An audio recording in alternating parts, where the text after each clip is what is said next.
Alianza Va por México, este frente que buscan construir, está ya en campaña, como está también en campaña desde hace rato la 4 de Luis Miguel González. ¿Cómo estás, Luis Miguel? Encantado de estar acá. Buenas noches. Muy buenas noches, Jaime Guerrero. Jaime, ¿cómo estás? Gracias por la invitación. Buenas noches. Gracias por estar acá. Alicia Salgado, Alicia, ¿cómo te va? Muy buenas noches, Manuel. Gracias. Buenas noches. Gracias a los tres por estar acá. ¿Cómo ves el método, Alicia? Lo hemos venido platicando y sobre todo lo que comienza a suceder con estas bajas. Muchos que habían dicho con todas sus letras que querían estar en la boleta, que iban a participar, que querían la candidatura presidencial y que de pronto se van bajando. Pienso en el gobernador de Yucatán, Mauricio Vila, en Lili Téllez, senadora panista, que además marcaba bien en las encuestas, en Claudia Ruiz Massieu, senadora del PRI.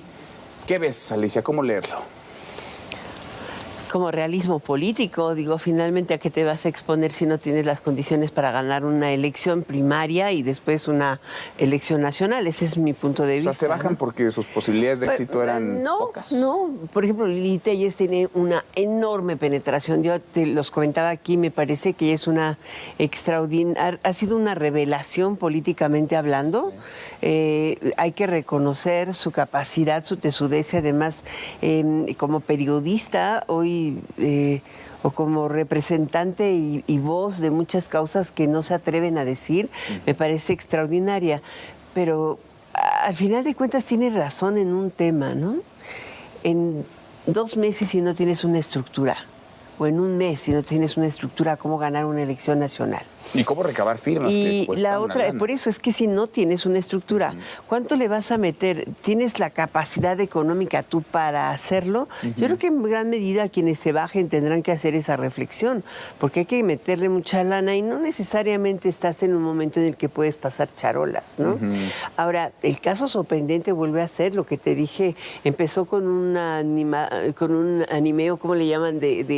Un avatar de inteligencia artificial moviéndose y diciendo, pues sí voy por la nacional, y el día siguiente ya estaba coqueteando y ahora ya está hasta arriba con un 33% Hace 2 semanas de las marcas en favor de Xochitl Gálvez tocaba la puerta de Palacio Nacional, no le abrieron, pero parece que sí se le abrió la posibilidad de ser candidata. Yo creo que desde que se encadenó en el Viernes Negro, sí, se ganó la candidatura, porque se notó. O sea, fue quien realmente se puso enfrente para decir, aquí no pasa. Y tuvieron que ir por el oscurito. Y hoy por hoy, pues con lo que tienes frente a la Corte, fue la causa fundamental, o es la causa fundamental por la que traes una cantidad de acciones judiciales mostrando que que se violó el proceso legislativo. Entonces las posibilidades de algunos se disminuyen, sí, las de otros o la aumenta. De otra, Xochitl Gálvez, aumenta. ¿Cómo lo lees, Luis Miguel? Yo diría hay 3 noticias en la semana y por primera vez no estamos hablando de Morena y las corcholatas como historia principal. De Morena nos llega mucho más, algunos como escándalos alrededor de costos de campaña, pero pensando en opositores, yo diría, la historia es el ascenso, la emergencia de Xochitl Gálvez como, yo diría, la candidata más creíble dentro de esta, pues de este paquete, como si fuera una carrera de ciclismo, alguien ya se descolgó. O sea, le inyectó algo distinto, un ingrediente diferente a la conversación. Uso la metáfora de la carrera de ciclismo porque hay quien se fuga y no puede aguantar el ritmo. Sí. Es como si Xochitl Gálvez se hubiera fugado. Hay que ver qué pasa, cuánto puede aguantar el ritmo. Es muy caro mantener el ritmo y va a pasar a jugar un rol muy diferente. Creo que la fortaleza de Xochitl es que es antisistema en el contexto en el que estamos. No es que su trayectoria sea totalmente antisistema, pero vende la idea de que era la externa al partido, al propio proceso. Es disruptiva. Es disruptiva. Y es carismática. Y creo que aporta frescura. Creo que representa un enorme reto a Morena, que creo que estaba muy arrogante. Como decían, ya tenemos el triunfo a la bolsa, prácticamente hagamos lo que hagamos, no va a pasar nada. ¿Les mete ruido entonces en Morena?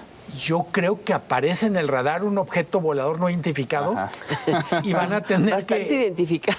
Van a tener que... Pues ya nomás eso le falta a Xóchitl volar, porque sí ha hecho de todo. ¿Cómo lo ves tú, Jaime? Mira, la verdad es que me llamaba la atención en los discursos o los posicionamientos tanto de Lili Téllez como de Claudia Ruiz Massieu, que dejan, eso sí, someramente, un cuestionamiento sobre la neutralidad del método.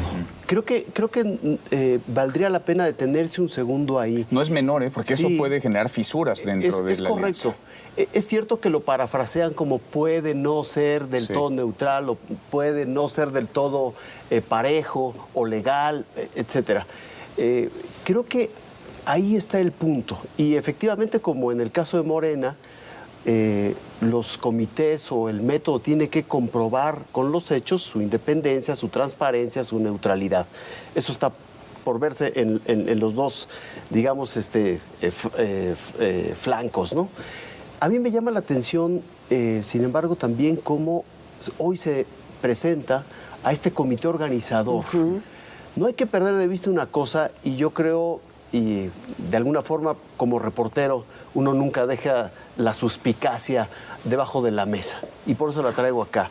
En ese comité organizador hay exconsejeros del IFE, consejeros que fueron nombrados en el 2003 por un acuerdo que dejó afuera al PRD en aquel año entre el PAN y el PRI.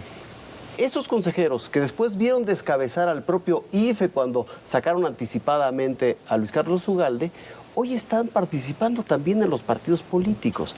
Yo no estoy cuestionando la independencia que vaya a tener el comité organizador.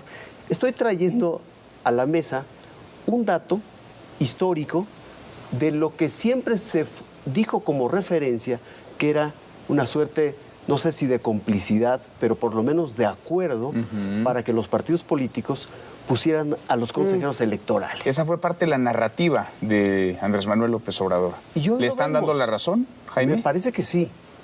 Si hay por lo menos 4 exconsejeros del IFE que fueron puestos en el 2003 por un acuerdo PRI-PRD y que después algunos de ellos fueron destituidos también por otro acuerdo político, y hoy los vemos aquí, ¿qué nos están tratando de decir? Me parece ahí que queda el punto suspicaz. Ellos tendrán que comprobar su profesionalismo, su independencia, su neutralidad y el ejercicio pleno para el cual fueron convocados. A ver, apenas el lunes se presentó el método. Y con lo que ustedes han dicho, pues parece que ya trae varias manchas en el camino. No sé si va a ser perfecto, no sé si arrojará a la mejor posicionada, pero de que hay algunas manchas, de que hay por lo menos cuestionamientos, algunas huellas. A ver, se bajan algunos porque dicen es costoso, es complicado, es de estructuras, se necesita dinero, no quedan claras las normas, no quedan claros los tiempos electorales tampoco, porque hay quienes dicen es que estaríamos incurriendo en actos anticipados de campaña. Ahora esto que dices del comité, y ellos se ponen una fecha que es incluso anterior a la que la 4T ha planteado, porque la 4T va a definir a su candidato el 6 de septiembre. Uno pensaría cuál es la prisa de la alianza en tener a su aspirante 3 días antes, el 3 de septiembre, sin conocer quién va a ser el candidato o la candidata a la 4T. Pero al final de cuentas, ¿qué tiene que lo hagan 2 o 3 días antes? O sea, no vas a definir un candidato, es lo que yo entiendo con este método de elección, en función del partido de enfrente o del vecino, sino realmente de tu proceso de selección. Ahora, independientemente, son 4 del ex IFE y 4 del ex INE, ¿no? 4 ex consejeros del INE y 2 de consejeros regionales. Y la convocatoria a ellos, lo que entiendo, es para que puedan organizar esta especie de elección primaria. Y yo les comentaba la semana pasada que el método no fue sorpresivo porque era una combinación de algo. O sea, tú te inscribes y de ese proceso vamos a hacer una selección donde cuente la mitad, el 50% es una encuesta donde salgas qué tan popular o no, y una vez que hagas ese proceso de filtro, el siguiente es el proceso de elección en sí mismo. Ya con los últimos 3, con los 3 finalistas. Y todavía ahí es donde estuvo el cuestionamiento de fondo de Claudia y también de Lili Téllez en particular, ¿no? yo esperaría que se bajaran 5 más, aunque uno está callado. Decías tú de Mauricio Vila, él dijo que en su momento en alguna plática privada, creo que tú estábamos ahí, ¿no? Él dijo que no estaba seguro de participar porque no tenía, que tenía todavía mucho que cumplir con su pueblo y terminar, que él preferiría en última instancia terminar porque las condiciones no estaban dadas como para afianzarte dentro del plan, y en el tema de la alianza no sabía por dónde, ¿no? Y él está consciente que no tiene arrastre nacional. Eso lo dijo ahí. Sí. O sea, es un hombre congruente con lo que dice. Ni siquiera aceptó la inscripción. Pues sí, un gobernador bien evaluado que dice, ¿para qué voy a una batalla casi perdida? Pero al final, el tema que dice Luis Miguel, y con esto cierro, es la elección en sí misma la van a organizar ellos, porque están todavía discutiendo cómo van a hacerla, si la van a hacer digital como lo propone el equipo de Xóchitl, con una urna digital, o lo van a hacer físico, y el grueso se inclina por un balotaje a la antigua, o sea, es en la ciudadanía, identifícala ahí de frente. Esa parte la van a tener que cubrir con los gastos de campaña los 3 partidos políticos que forman parte de la alianza. Creo que los cuestionamientos tanto al método de Morena como al método de la oposición, en última instancia, tienen que ver con un proceso interno que su objetivo es conseguir el mejor candidato posible y mantener la unidad. En el caso de Morena es la unidad o la disciplina de los precandidatos. Y en el caso de la alianza opositora es un poco más complicada, porque es mantener una alianza que por lo pronto es imaginaria o deseada, pero no necesariamente todavía concreta, entre ciudadanía y partidos políticos. No hemos visto una cosa de ese tipo en política en México, y entonces todo el tiempo habrá mucha tensión. Me parece que a diferencia... Tú ves, déjame interrumpirte, ¿tú ves ciudadanía hasta ahora en el método de la oposición? Sí. ¿Con estos consejeros, exconsejeros no es por el lado de los consejeros. Las organizaciones que están... Hay organizaciones y claramente hay un movimiento de ciudadanos interesados en participar, en acercarse a la oposición. El gran problema para todos los partidos políticos es el abismo que hay entre ellos y la gente común y corriente. En algunos le pueden llamar pueblo, en otros ciudadanos, pero en el fondo la gente no está identificada tanto con los partidos políticos. Incluso para Morena, yo diría la identificación es con el presidente, no con el partido. Es una figura carismática, por eso lo que dices de Xóchitl, al final de cuentas, más allá de los partidos, es una figura que despierta cosas, conversación, pasión, emoción con la gente. A ver, cuando comparamos los dos métodos, ¿qué les dice uno y otro? Porque parece que en la 4T pues hay 3 pasos muy claros, hay recorridos, estas campañas, 70 días, hay encuestas que comenzarán a finales de agosto y hay la presentación del ganador. 6 de septiembre. 3 pasos muy sencillos que cualquiera entiende. La primera cosa que uno dice es la ley electoral y el INE literalmente quedaron muerta y borrados. Sí. Y ya de ahí uno puede decir todo lo demás. Pero a ver, en la alianza tienes hasta ahora pues todavía muchas preguntas porque no se ha terminado de aterrizar, pero tienes un método en donde el primer requisito es presentar al menos 150,000 firmas. No sabemos si hay un techo, pero sí sabemos que hay un piso. Y luego vendrán foros, y vendrán encuestas, y luego vendrán más foros, y luego vendrán más encuestas, y luego vendrá una elección, una contienda primaria en 2 meses, insisto, Jaime. Mira, al final creo que todos tienen que demostrar la legitimidad del proceso de selección tal y como lo han anunciado, ¿no? Porque cualquiera de las fuerzas políticas podría designar a través de sus consejos políticos, sus órganos de dirección, a un candidato y se acabó. Ellos optaron por, digamos que, presentar un método diferente y ahí están las 2 opciones. Creo que al final es una buena noticia que los partidos se abran por cualquiera de las vías a la opinión de los ciudadanos. Creo que, lo decía yo el otro día, al final lo que estamos viendo es la cuarteadura que ojalá nos lleve a romper esas decisiones cupulares en los partidos políticos que me gustaría que en el fondo tuvieran métodos de selección como unas primarias. eso para mí sería como que el fin último. Pero hoy estamos viendo que por lo menos hay una base social que quiere ser considerada, que quiere ser tomada en cuenta. Ojalá. Y me faltaron los y pase debates así.